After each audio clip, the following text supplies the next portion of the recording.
My name is Emma Rodriguez and I'm 29 years old. I work as a financial analyst in Denver, Colorado. 3 weeks ago, I received a text message from my mother that shattered everything I thought I knew about family loyalty. We changed all the locks on the front door and also the gate code. We no longer trust you. Stay away from the house. I stared at my phone in complete disbelief, my hands trembling as I read those words over and over again. The irony wasn't lost on me. This was the same house I'd been paying the utilities, property taxes, and homeowners insurance for the past 18 months. The same house where I'd grown up feeling like a stranger in my own family, always competing for attention with my older brother Marcus, who could do no wrong in my parents' eyes. Before I tell you what happened next and how I finally found the courage to break free from this toxic cycle, I want to know where you're watching from today. Drop your location in the comments below, and if this story resonates with you, hit that like button and subscribe for more stories about finding your strength when family lets you down. Now, let me take you back to where this all began, because understanding my family dynamics is crucial to understanding why this betrayal cut so deep and why my response shocked everyone, including myself. Growing up as the youngest of 2 children in our middle-class household in Aurora, Colorado, I learned early that love in the Rodriguez family was conditional and unevenly distributed. My parents, Carlos and Isabella Rodriguez, had established a clear hierarchy from the moment I could understand family dynamics, and I was firmly planted at the bottom. Marcus, 3 years older than me, was the golden child in every sense of the phrase. When he brought home a C+ on his report card, it was celebrated as improvement and worthy of a special dinner at his favorite restaurant. When I brought home straight A's, which happened consistently throughout my academic career, the response was a brief nod and maybe a good job, Mija, before the conversation moved on to more important topics, usually revolving around Marcus and his latest interests. The disparity wasn't subtle. Marcus received a brand new car for his 16th birthday, a gleaming red Honda Civic that he promptly crashed 3 months later. When I turned 16, I was given a lecture about responsibility and the privilege of occasionally borrowing my mother's old sedan, provided I paid for my own gas and insurance. When Marcus decided to drop out of college during his sophomore year to pursue his dream of becoming a professional gamer, my parents supported his decision wholeheartedly. They converted the basement into a gaming setup that cost more than my entire college fund, complete with professional lighting, multiple monitors, and a custom-built PC that Marcus insisted he needed to compete at the highest level. Meanwhile, I worked 2 part-time jobs throughout high school to save money for college, knowing that the college fund my parents had mentioned when I was younger had somehow disappeared into Marcus's various ventures and my father's failed business investments. I graduated valedictorian and earned a partial scholarship to the University of Colorado, but still had to take out substantial student loans to cover the remaining costs. The pattern continued through college and into my early career. Marcus's gaming career never materialized into anything profitable, but my parents continued to support him financially while he lived in their basement, playing online games for 12 hours a day and contributing nothing to household expenses. When I graduated with honors and landed my first job as a junior financial analyst, the achievement was overshadowed by Marcus's announcement that he was starting a YouTube channel, which my parents treated as if he'd been accepted to Harvard Business School. By the age of 27, I had worked my way up to a senior analyst position with a respectable salary, my own apartment, and a growing investment portfolio. Marcus, now 30, was still living in the basement, still gaming, and still receiving financial support from our parents who had convinced themselves that he was just one viral video away from internet stardom,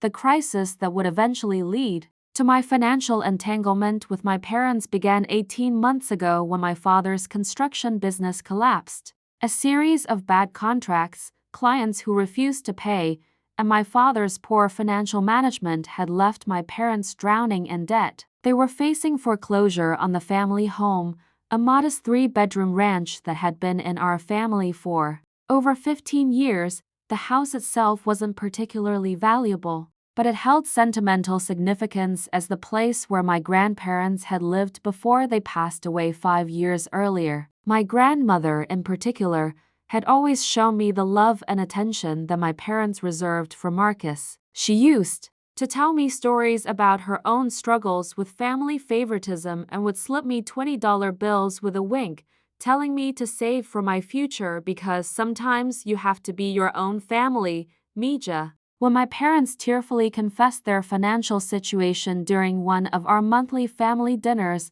I felt a familiar pang of responsibility mixed with hope that maybe, finally, they would see me as valuable, as someone worth appreciating. The monthly payments they needed help with weren't astronomical by my standards, approximately $2,800 for the mortgage, plus utilities, property taxes, and insurance that brought the total to around $3,500 per month. We don't know what we're going to do, my mother sobbed, dabbing at her eyes with a tissue. We can't lose the house, Emma. This is where your grandmother lived, where all our memories are. My father, usually stoic and proud, looked defeated. We've tried everything. The bank won't work with us anymore. We're 3 months behind, and they're starting foreclosure proceedings. Marcus, surprisingly, was silent during this conversation, focused on his phone and seemingly uninterested in the family crisis unfolding around him. When my mother asked him directly if he could contribute anything, he shrugged and said, "I'm between revenue streams right now. Maybe next month when my sponsorship deal comes through."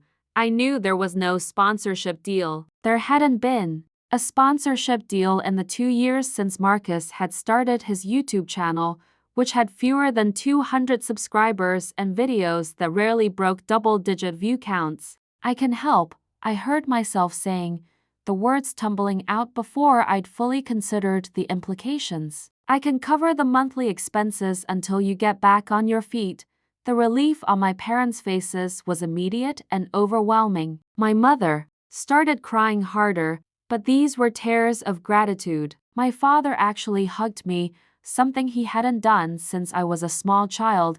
"Emma, are you sure?" my mother asked. "That's a lot of money, I'm sure," I replied, feeling a warmth in my chest that I recognized as the approval I'd been seeking my entire life. Family helps family, right? What I didn't anticipate was how completely my gesture would be taken for granted, how quickly my financial contribution would become an expectation rather than a gift, and how my parents would use my reliability as an excuse to continue enabling Marcus's irresponsibility. To afford the $3,500 monthly payment, I had to make significant sacrifices. I moved from my comfortable 1-bedroom apartment to a studio, cutting my rent by $800 per month. I canceled my gym membership, stopped eating out, and gave up the small luxuries that had made my hard work feel worthwhile. I picked up freelance financial consulting work on weekends, analyzing small business books for extra income.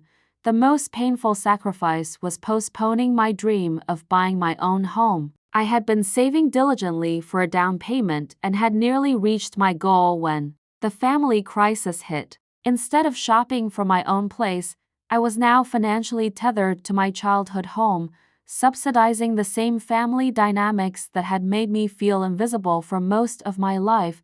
The monthly family dinners continued, and if anything, the dynamics became more pronounced. With my financial contribution keeping the family afloat, I expected some recognition, some acknowledgement of the sacrifice I was making. Instead, the opposite happened. Marcus remained the center of attention, his latest gaming achievements and YouTube plans dominating every conversation, while my work accomplishments were barely acknowledged. "Emma's always been good with money," my mother would say dismissively when relatives asked how they were managing the mortgage. "She's just helping out until we get back on our feet." There was never any discussion of when that might happen. Never any concrete plan for my parents to resume their financial responsibilities. My father had found part-time work, but instead of using that income toward the house expenses, it seemed to disappear into Marcus's various schemes and my parents' refusal to downsize their lifestyle. The resentment began building slowly. My best friend Jessica could see the toll it was taking on me. "Emma, you're basically paying for Marcus to live in that basement playing video games," she pointed out during one of our coffee dates. "When was the last time he even thanked you?" I couldn't remember Marcus ever thanking me. In fact, he seemed to view my financial contribution as confirmation that I was the family workhorse, expected to handle adult responsibilities while he pursued his gaming dreams. My boyfriend Ryan was more direct in his concerns. "They're using you," he said one evening as I stressed over my freelance work, trying to meet a deadline that would help me cover the next month's house payment. "You're working yourself to death to support people who don't appreciate you. They're my family," I replied, though the words felt hollow even as I said them. "Family shouldn't make you feel this small," Ryan responded gently. "You've been happier and more confident since we started dating, but every time you come back from those dinners, you're deflated." He was right, though I wasn't ready to admit it yet. The monthly dinners had become exercises in emotional masochism, 2 hours of listening to my parents praise Marcus's minimal efforts while my substantial sacrifices were treated as background noise. The breaking point came when my parents announced that they were planning a major renovation of the basement to give Marcus a more professional gaming environment. The proposed renovation would cost $15,000, money they didn't have but somehow expected to materialize. "Where exactly is this money coming from?" I asked during the dinner where they unveiled their plans. "We're working on it," my father said vaguely. "Maybe a small loan. A loan you can't qualify for because you couldn't qualify for a mortgage modification," I pointed out. "A loan that would be secured against a house I'm currently paying for." The table fell silent. Marcus looked up from his phone for the first time that evening. "Emma, don't be so negative," my mother chided. "We're trying to help Marcus build his career." "What career?" I asked, my voice rising despite my efforts to stay calm. "He's been doing this for 2 years with nothing to show for it. Meanwhile, I'm working 60 hours a week to keep this house afloat." "Gaming is a legitimate career path," Marcus interjected, speaking directly to me for the first time in months. "You just don't understand because you're stuck in traditional thinking like paying bills and contributing to society." I shot back. The argument that followed was uncomfortable but necessary. For the first time, I vocalized my frustration with the family dynamics, my resentment at being taken for granted, and my exhaustion from carrying everyone else's financial burdens. "You've always been jealous of Marcus," my mother accused. "Even as children, you couldn't stand that he was special." "Special how?" I demanded. "Because he's never had to be responsible for anything? Because he's 30 years old and you still make his bed?" The dinner ended with slammed doors and hurt feelings, but I thought we had reached some kind of understanding. I thought my parents finally saw how unfair the situation had become. I was wrong. Over the next few weeks, I noticed changes in my parents' behavior. They were having whispered conversations that stopped when I entered the room. Phone calls that were quickly ended when I arrived for dinner. Marcus was spending more time upstairs with them instead of in his basement cave. I began to suspect they were planning something, but I couldn't have imagined the scope of their betrayal. The plan, as I would later learn, had been in motion for months. While I was draining my savings and working myself to exhaustion to keep their house out of foreclosure, my parents were consulting with a real estate attorney about transferring ownership of the house to Marcus. Their reasoning, as twisted as it was, made sense from their perspective. Marcus would never be able to qualify for a mortgage on his own, but if he already owned the house, he wouldn't need to. They could transfer the property to him as a gift, and since I was already making the payments, nothing would really change. Except that Marcus would have an asset he could potentially leverage for his future endeavors. the fact that this plan essentially stole 18 months of my mortgage payments and transferred them to my brother apparently didn't factor into their moral calculations. In their minds, I was successful and stable, while Marcus needed help. The house was just one more way to help him, funded by my financial contributions. The lock change was part of a broader strategy to establish Marcus's ownership of the property. If I had keys and access, it could complicate the legal transfer. Better to cut me off completely and deal with my reaction after the paperwork was finalized. The text message arrived on a Tuesday morning as I was getting ready for work. I had planned to stop by the house that evening to drop off a care package for my mother, who had been complaining about not feeling well. Instead, I found myself staring at my phone, reading words that redefined my understanding of family loyalty. We changed all the locks on the front door and also the gate code. We no longer trust you. Stay away from the house. I called immediately, but no one answered. I tried again and again, leaving increasingly frantic voicemails asking what was happening, what I had done wrong, why they no longer trusted me. It was Jessica who suggested the obvious explanation. "Emma, think about it logically," she said when I called her in tears. "You're paying for their house. Why would they lock you out unless they're planning something that they know you won't like?" The pieces started falling into place. The secretive conversations, Marcus's increased involvement in family discussions, the renovation plans that made no financial sense unless they were thinking long-term about Marcus's future in the house. That evening, I drove by the house despite the warning to stay away. Marcus's car was in the driveway, but so was an unfamiliar sedan. Through the living room window, I could see people I didn't recognize sitting around the dining room table with my parents and Marcus, papers spread between them. I didn't need to see the documents to understand what was happening. My family was quite literally selling me out, transferring ownership of the house I'd been paying for to my brother while I was explicitly banned from the property. The betrayal was so complete, so calculated, that I sat in my car outside their house and laughed, not from humor, but from the sheer absurdity of the situation. I had spent 18 months sacrificing my own financial goals to save their house, and they were repaying me by giving it to Marcus and changing the locks to keep me out. When I got home, I did something I should have done months earlier. I logged into my online banking and canceled the automatic transfer that had been sending $3,500 to my parents' checking account every month for the past 18 months. For the first time in a year and a half, I was going to keep my own money. The confirmation screen asked if I was sure I wanted to cancel the recurring payment. I clicked yes without hesitation. Then I drafted an email to my parents, copying Marcus, informing them that I would no longer be contributing to the household expenses of a property I was not allowed to access and that was apparently being transferred out of their ownership. Anyway, I sent the email and turned off my phone. Whatever their response would be, I wasn't ready to hear it yet. For the first time in 18 months, I slept soundly, knowing that my next paycheck would stay in my own account.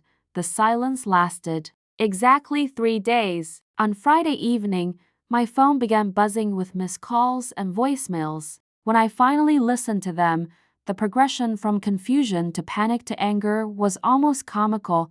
The first message was from my mother, confused and concerned. "Emma, Mija, the bank called about a missed payment. I think there might be some mistake with your transfer. Can you call me back?" By the third voicemail, my father's voice was strained. "Emma, we need to talk immediately. There's a problem with the mortgage payment, and we don't understand what's happening." Marcus's message was the most telling. "Emma, what kind of game are you playing? You can't just stop paying because you're mad. This affects the whole family." The final voicemail came from my mother, and her tone had shifted from confusion to desperation. "Emma, please call us back. We can work this out. Maybe we can talk about giving you a key again." I waited until Monday to respond, calling my mother back during my lunch break. "Emma," she answered on the first ring. "Thank God. We've been trying to reach you. I got your messages, I said calmly. What did you want to discuss? The house payment, Mija. The bank says it's late. Did something happen with your transfer? I canceled the transfer, I replied. Since you've made it clear I'm not welcome at the house, I didn't see any reason to continue paying for it. The silence on the other end stretched for nearly 30 seconds. Emma, you can't just stop paying, my mother finally said. We depend on that money. You should have thought of that before you changed the locks and told me to stay away. That was just a misunderstanding, she stammered. Marcus thought he saw someone suspicious around the house, and we were just being cautious. Mom, I saw you meeting with lawyers. I know you're transferring the house to Marcus. Don't insult my intelligence by pretending this is about security.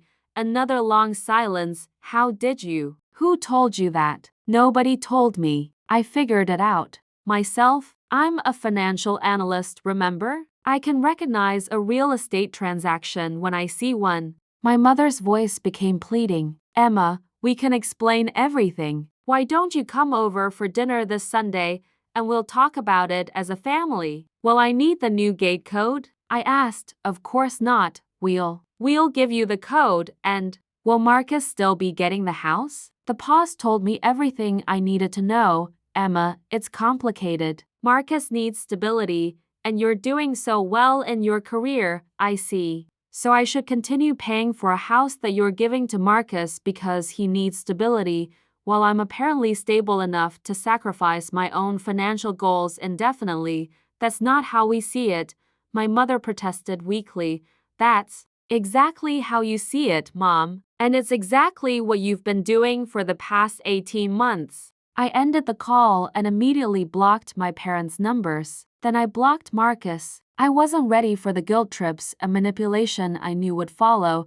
The relief was immediate and overwhelming. For the first time since I'd started making those payments, I felt like I could breathe properly. The constant background stress of carrying everyone else's financial burdens lifted, replaced by a sense of freedom I'd forgotten was possible. The weekend, I did something I hadn't done in 18 months. I went shopping for myself, not for necessities, not for work clothes, but for things I wanted. I bought books, a nice bottle of wine, some plants for my small apartment. Small purchases, but they felt revolutionary after months of denying myself any non-essential spending. Ryan noticed the change immediately. You seem different, he said over dinner on Sunday. Lighter. I feel different, I admitted. I feel like myself again. I told him about the canceled payment, the family betrayal, and my decision to cut contact. He listened without judgment, occasionally reaching across the table to squeeze my hand.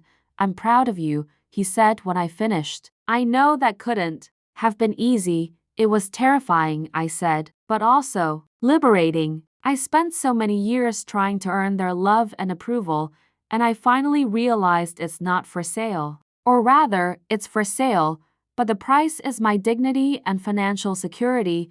The next few weeks brought a parade of attempts at reconciliation, none of which addressed the underlying issues. Extended family members I barely knew called to lecture me about family obligations. My mother's sister sent a long email about forgiveness and family loyalty. Cousins posted passive-aggressive messages on social media about ungrateful children.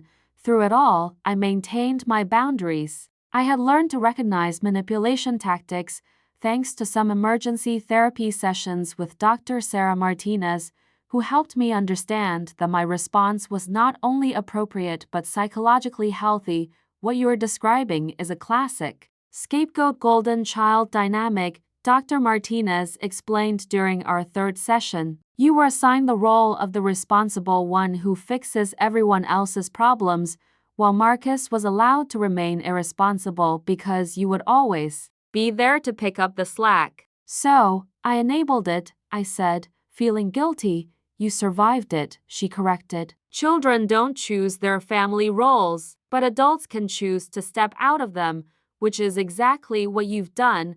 Meanwhile, my parents were discovering the consequences of their calculated betrayal. Without my $3,500 monthly contribution, they couldn't afford the house payments. My father's part-time income and my mother's disability benefits weren't enough to cover the mortgage, utilities, and other expenses. Marcus, despite now being the legal owner of the house, couldn't qualify for a loan to refinance the existing mortgage. His income from his YouTube channel was negligible, and he had no employment history that would satisfy a lender. According to Jessica, who heard through the neighborhood grapevine, my parents had applied for loan modifications and second mortgages, but their debt-to-income ratio and age made them poor candidates for new financing. 6 weeks after I stopped the payments, the bank sent a default notice. 8 weeks after that, foreclosure proceedings began. The irony was delicious. In their attempt to secure Marcus's future by giving him the house, my parents had ensured that he would lose it instead. The desperate phone calls resumed, this time from numbers I didn't recognize. Family, friends, neighbors, even my old high school guidance counselor reached out, all with the same message. I needed to reconsider my decision for the good of the family. One call particularly stood out. It was from Father Miguel, the priest at my parents' church, whom I'd known since childhood. Emma, Mija, he said in his gentle voice, your parents are suffering. Isn't forgiveness part of being a good person? Father, I replied respectfully. Forgiveness doesn't require me to continue enabling harmful behavior. I forgive them for their choices, but I don't have to participate in the consequences.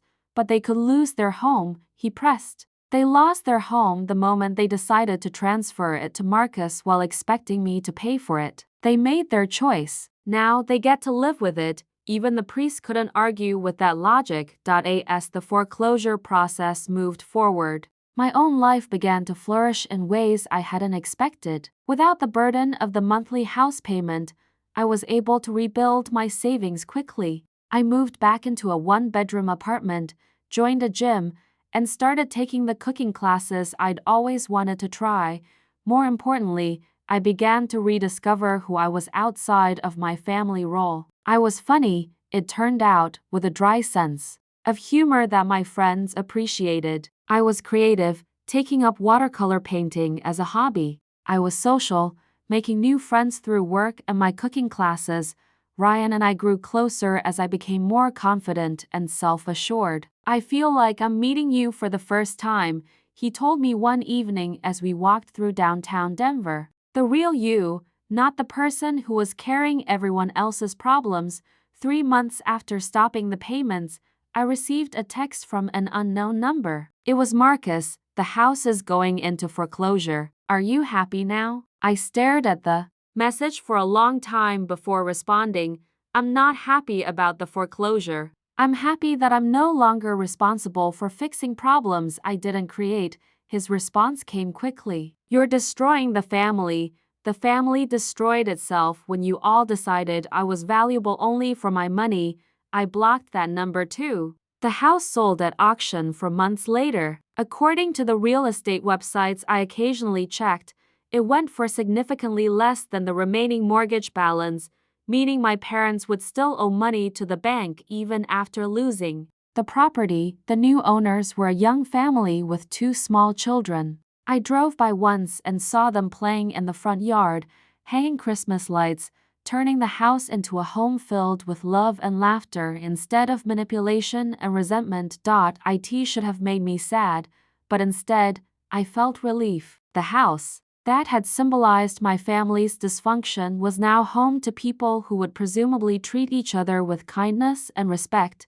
6 months after the foreclosure, I received an unexpected email from my mother. The subject line simply read, "I'm sorry."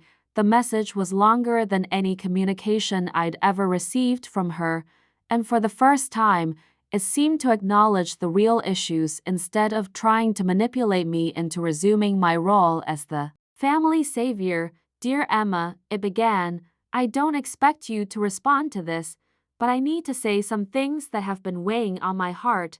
Your father and I have had a lot of time to think about what happened, especially after losing the house. We've had to face some hard truths about how we treated you over the years. You were always the responsible one, the one we could count on to handle things when life got difficult. We took that for granted, and worse, we took advantage of it. We convinced ourselves that because you were capable and successful, you didn't need the same support and attention we gave Marcus. The truth is, we were scared for Marcus. He seemed so fragile, so unable to handle real life, that we kept protecting him from consequences. We see now that we weren't helping him, we were hurting him. And we were hurting you even more by making you carry burdens that weren't yours to carry. Transferring the house to Marcus while expecting you to pay for it was wrong. We knew it was wrong even as we were doing it, but we told ourselves we were helping the family. Really, we were just continuing the same pattern that started when you were children. I don't expect forgiveness, and I'm not asking for money. We're managing in our apartment, and Marcus is finally working a real job now that he doesn't have the option of living in our basement. Maybe losing the house was what we all needed. I just wanted you to know that we see our mistakes now, and we're sorry. You deserved better parents than we were. Love, Mom. I read the email 3 times before showing it to Ryan. What do you think? I asked. I think it's a start, he said carefully. But starting over doesn't mean going back to the old dynamic. He was right. The email was encouraging, but one apology didn't erase 29 years of being treated as the family workhorse. If my parents wanted a relationship with me, it would have to be a new kind of relationship, one based on mutual respect rather than my usefulness to them. I drafted a response that took me several days to write. Mom, I replied, thank you for your email. I appreciate you acknowledging what happened and how it affected me. You're right that I deserved better, and I'm glad you can see that now. I'm not ready for a full reconciliation yet, but I'm open to rebuilding our relationship slowly with clear boundaries. If you'd like to meet for coffee sometime, just the two of us, I'd be willing to try. But I need you to understand that things can't go back to the way they were. I won't resume the role of family problem solver, and I won't tolerate being treated as less important than Marcus. I hope you understand. Emma, we met for coffee 2 weeks later at a neutral location downtown. My mother looked older, more fragile than I remembered, but also somehow more authentic. The conversation was awkward at first, but gradually became more honest than any we'd ever had. She told me about the struggles of downsizing to a small apartment, about my father's difficulty finding steady work at his age, about Marcus's slow but genuine progress toward independence. She asked about my life, my work, my relationship with Ryan, and for the first time, she seemed genuinely interested in my answers rather than just waiting for her turn to talk about Marcus. I'm seeing a therapist, she admitted toward the end of our conversation. She's helping me understand how my own childhood affected the way I raised you and your brother. It doesn't excuse what we did, but it's helping me see the patterns. That's good, I said. I've been seeing someone too. It's been helpful. We agreed to meet again in a month, with the understanding that rebuilding our relationship would be a slow process with no guarantees.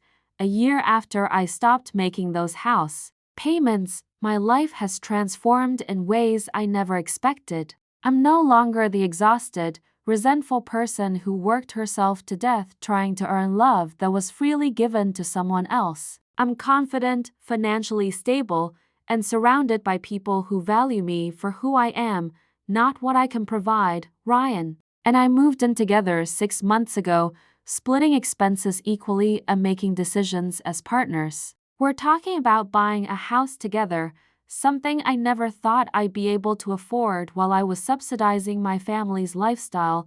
My relationship with my parents is slowly improving, though it will never be the same as before. We meet for coffee monthly, and the conversations are gradually becoming more natural. My father joined one of our meetings recently and actually apologized, something I never thought I'd hear from him.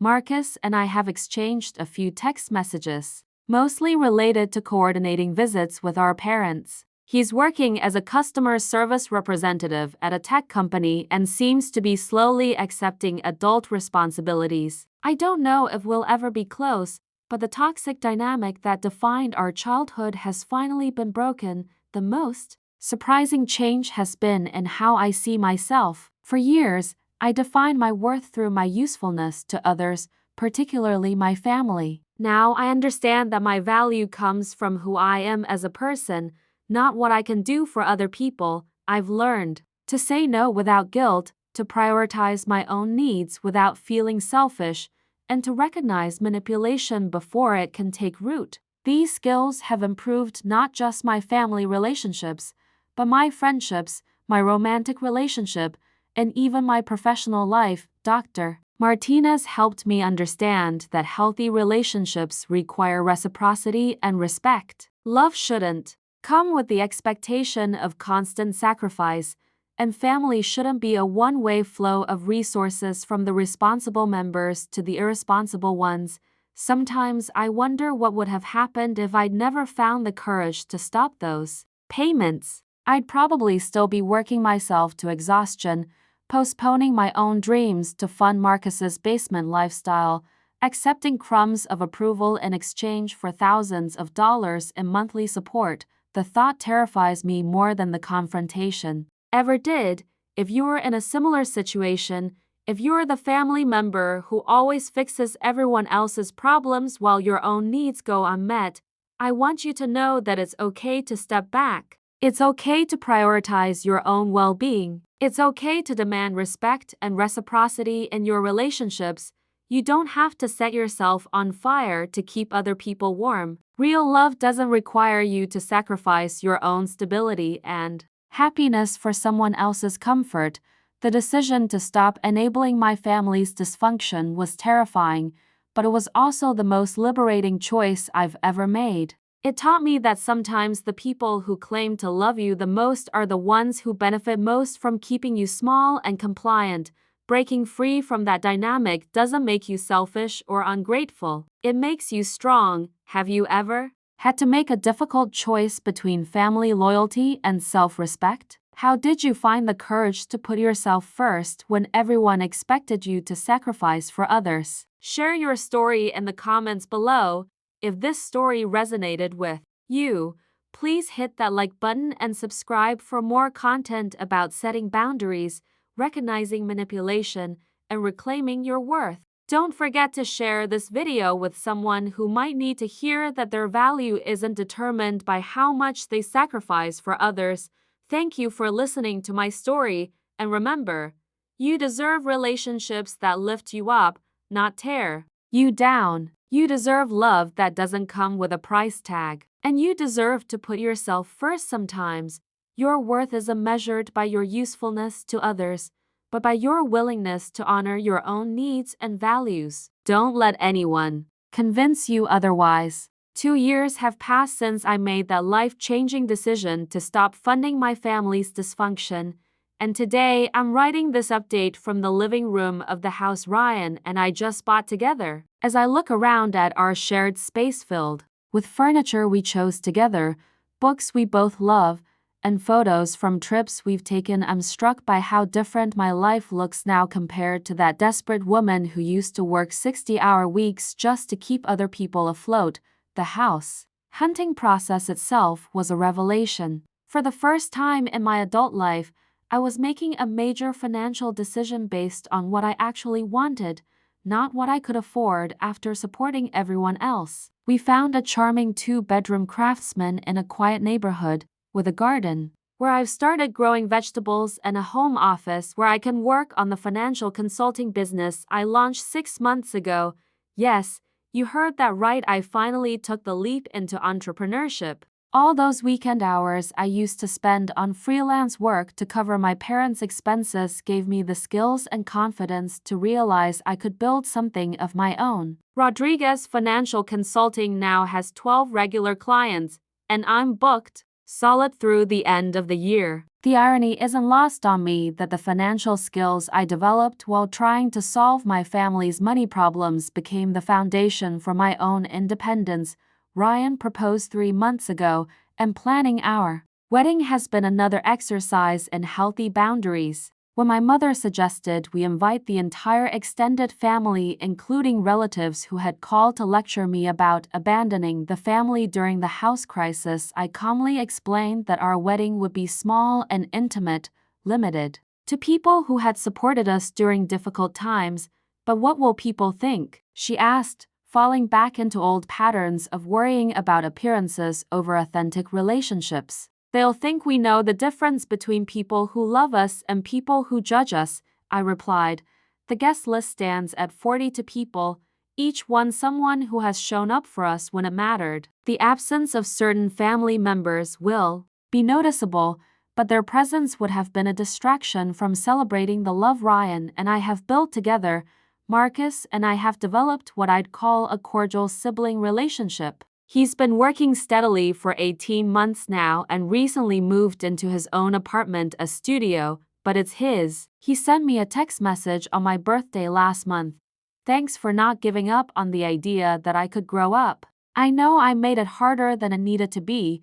It was the first time he'd ever acknowledged his role in the family dynamic, and while it doesn't erase years of resentment, it feels like a foundation we can build on. My parents and I now have monthly coffee dates that have evolved into something resembling a normal adult relationship. My mother has continued therapy and has started volunteering at a community center, working with families in crisis. She tells me it's helped her understand how enabling behaviors often make problems worse instead of better. I see myself in some of these parents, she admitted during our last conversation. They think they're helping their children by removing consequences, but they're really preventing them from growing up.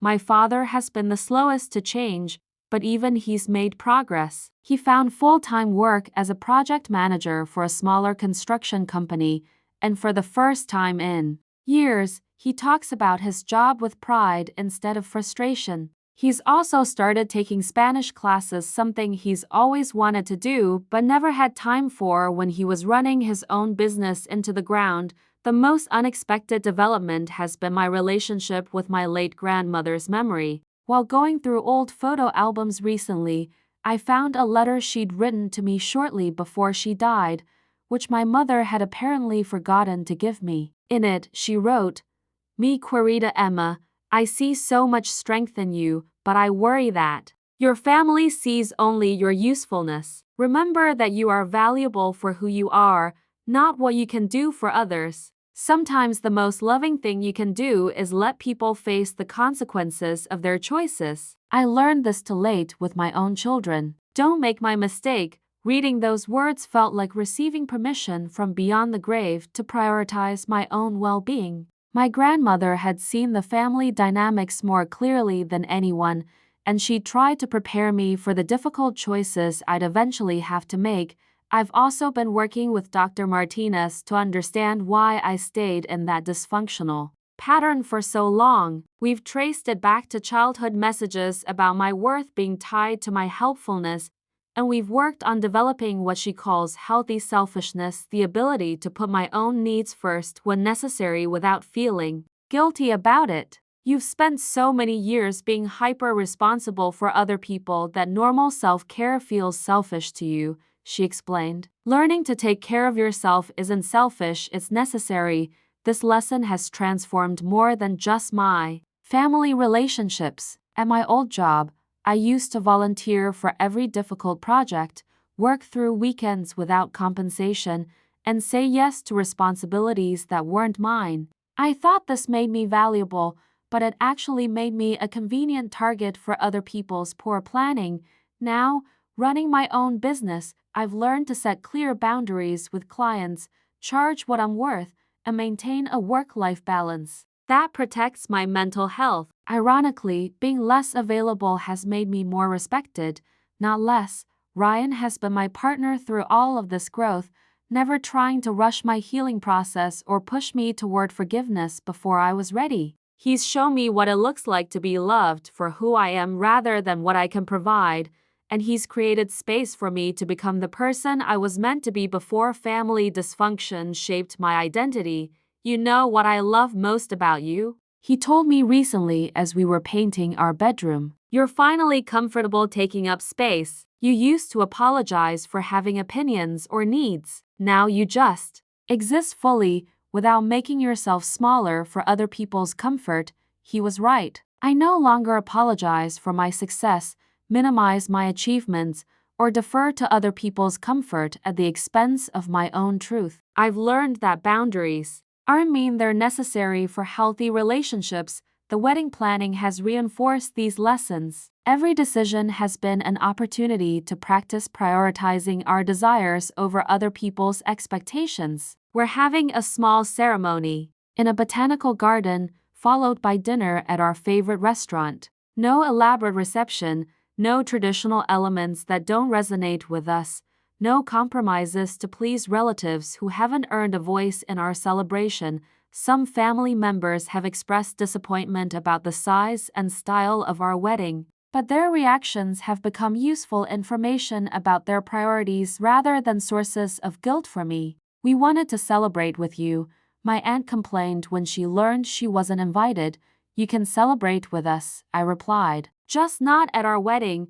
Looking ahead, Ryan and I are talking about starting a family in a few years, and I'm conscious of the generational patterns I want to break. I never want my children to feel like their worth depends on their usefulness to me, or that love in our family is conditional on meeting impossible standards.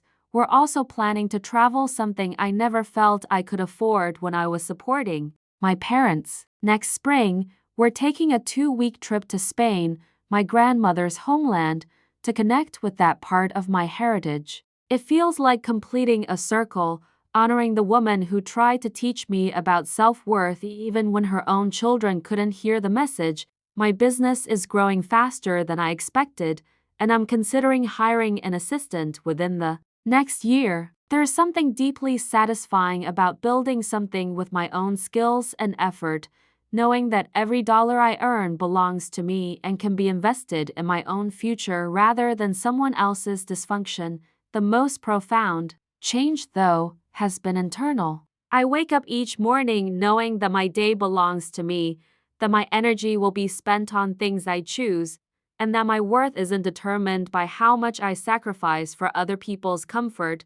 Sometimes I think about the version of myself who was working herself to death to pay for a house she wasn't allowed to enter, who measured her value by her ability to solve other people's problems. That woman feels like a stranger to me now, someone I remember with compassion but don't miss. If you're reading this and you recognize yourself in my old patterns, if you're the person everyone calls when they need help but who never receives support in return, if your family treats your sacrifices as expectations rather than gifts, if you've forgotten what it feels like to prioritize your own needs, I want you to know that change is possible. It won't be easy. The people who benefit from your overgiving will resist your boundaries. They'll try guilt, manipulation, and emotional blackmail to restore the old dynamic. Some relationships won't survive your growth, and that's painful, but necessary. But on the other side of that discomfort is a life that actually belongs to you. A life where your energy goes toward building your own dreams instead of funding other people's dysfunction. A life where you're loved for who you are, not what you can provide. You deserve that life. You deserve relationships that lift you up instead of draining you dry. You deserve to keep the money you earn and to make decisions based on your own values rather than other people's expectations. Most importantly, you deserve to discover who you are when you're not carrying everyone else's burdens. That person, the real you, freed from the role of family savior, is worth fighting for. The journey to self-respect isn't always linear, and healing happens in stages. But every boundary you set, every time you choose your own well-being over someone else's comfort, every moment you remember that your worth isn't determined by your usefulness, those are acts of revolution against a system that taught you to believe you mattered less than everyone else. You matter just as much. Your dreams are just as important. Your happiness is just as valuable. Don't let anyone convince you otherwise, including the voice in your own head that was trained to put everyone else first. The woman who used to work 60-hour weeks to pay for a house she couldn't enter is writing this from her own living room, in a home she chose, surrounded by love she didn't have to earn through sacrifice. If I can build this life, so can you. Your future self is waiting for you to choose her. She's worth the difficult conversations, the boundary setting, and the temporary discomfort of disappointing people who've grown comfortable with your self-sacrifice. Choose her. Choose yourself. Choose the life that belongs to you. You won't regret it.